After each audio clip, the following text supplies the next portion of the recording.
કે લોકસભા 2024ની ચૂંટણીમાં પ્રધાનમંત્રી નરેન્દ્ર મોદીએ લગભગ 164 જેટલી જે લોકસભા સીટો છે એની ઉપર પ્રચાર કરેલો, એમાંથી 77 બેઠકો ઉપર ભાજપે હારનો સામનો કરવો પડ્યો। નમસ્કાર દર્શક મિત્રો, લોકસભા 2024ની ચૂંટણીના પરિણામો પહેલાં જે એક્ઝિટ પોલ આવેલા એના ઉપરથી બધાને એવું જ લાગતું હતું કે ભાજપને સ્પષ્ટ બહુમતી મળશે અને એનડીએ સરકાર બનશે, એનડીએને પણ ઘણી બધી બેઠકો મળશે। પરંતુ જ્યારે 4 જૂને લોકસભા 2024ના પરિણામો જાહેર થયા ત્યારે ભાજપને માત્ર 240 બેઠકો મળી। અમે તમારી સાથે એ વાત કરીશું કે લોકસભા 2024ની ચૂંટણીમાં પ્રધાનમંત્રી નરેન્દ્ર મોદીએ લગભગ 164 જેટલી જે લોકસભા સીટો છે એની ઉપર પ્રચાર કરેલો, એમાંથી 77 બેઠકો ઉપર ભાજપે હારનો સામનો કરવો પડ્યો। મતલબમાં આ વખતે પ્રધાનમંત્રી નરેન્દ્ર મોદીની જે બ્રાન્ડ હતી એ કામ લાગી નહીં। એના વિશે હું તમારી સાથે વાત કરીશ। મારું નામ રાજેશ શાહ છે અને તમે જોઈ રહ્યા છો ખબરછે.com। દર્શક મિત્રો, અત્યાર સુધીમાં 2014ની ચૂંટણી જુઓ, 2019ની ચૂંટણી જુઓ, ભાજપવાળા ખુલ્લે આમ એવું કહેતા હોય છે કે પ્રધાનમંત્રી નરેન્દ્ર મોદીના ચહેરાને કારણે ચૂંટણી જીતવામાં આવે છે। અને 2019ના આંકડા બી તમે જુઓ તો પ્રધાનમંત્રી નરેન્દ્ર મોદીએ જે લોકસભા સીટ છે એમાં 103 લોકસભા મત વિસ્તારની અંદર પ્રચાર કરેલો અને એમાંથી માત્ર 17 બેઠકો ઉપર હાર મળી હતી।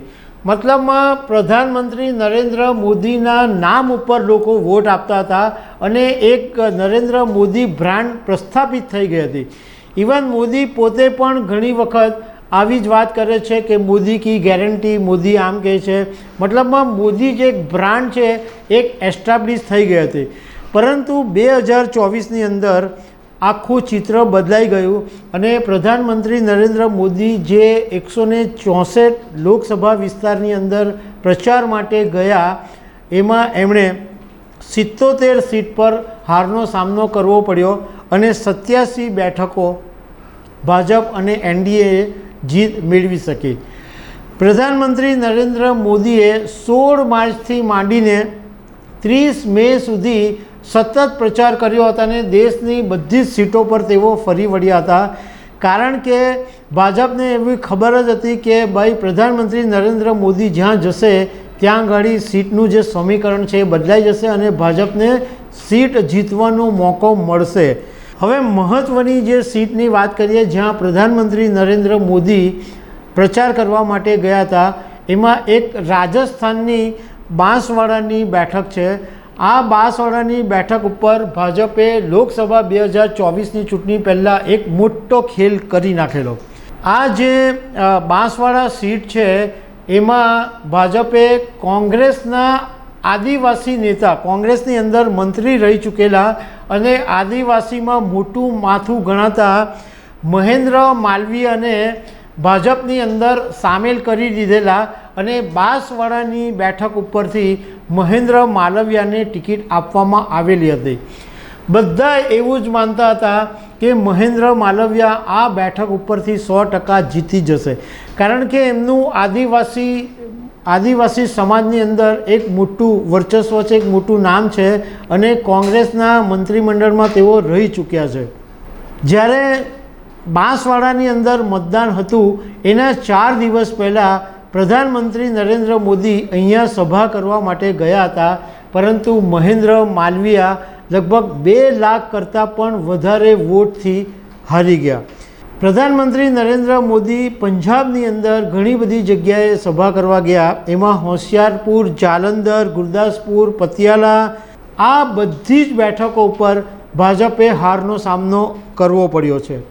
ઉત્તર પ્રદેશની અંદર પણ આપણે જોઈએ તો પ્રધાનમંત્રી નરેન્દ્ર મોદીએ ઘણી બધી જગ્યાએ રેલી કરી, ઘણી બધી જગ્યાએ સભાઓ કરી, પણ ઉત્તર પ્રદેશની જે 80 બેઠકો છે એમાંથી ભાજપને માત્ર 33 બેઠકો મળી, એ પણ 2 સહયોગી પાર્ટીઓની સાથે।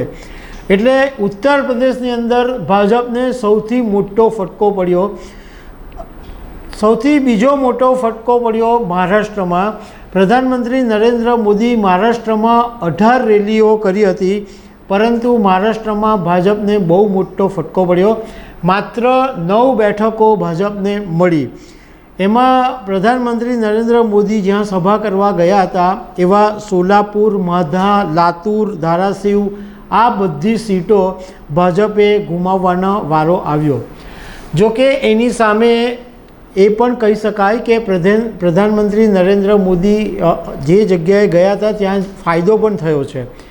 ઓડિશામાં પ્રધાનમંત્રી નરેન્દ્ર મોદીએ જે સભાઓ કરી એમાં 21માંથી 20 સીટો મેળવવામાં ભાજપને સફળતા મળી. અને મધ્યપ્રદેશની અંદર પણ પ્રધાનમંત્રી નરેન્દ્ર મોદીએ ઘણી બધી રેલીઓ કરી અને મધ્યપ્રદેશની અંદર ભાજપ આ વખતે બધી જ 29 બેઠકો જીતી લીધી.